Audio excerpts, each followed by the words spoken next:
Nyero. Nyero. Total, wala naman kayong magawan dalawa. Ay, kwentuhan ko kayo. Gisingin mo muna yung Panyero Landot para...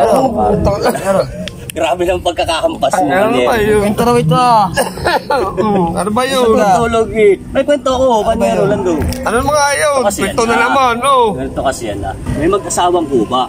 May anak sila, dalawa. Babae at lalaki. Yung anak nilang lalaki, nag-asawa, nagkaanak, 4. Lahat yung kuba, Panyero.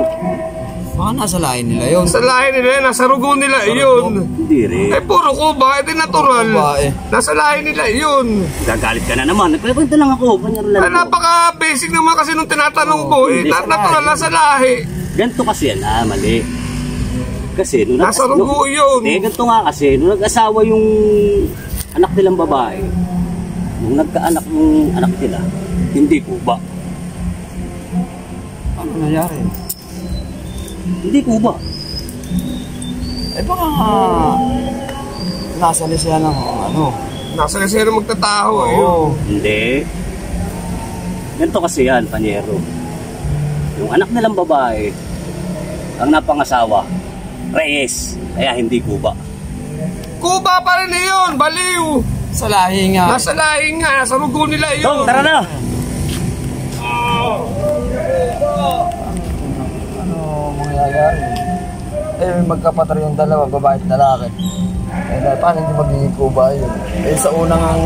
Sa unang anak, kuba lahat, yung 4. Tapos sa babae, hindi.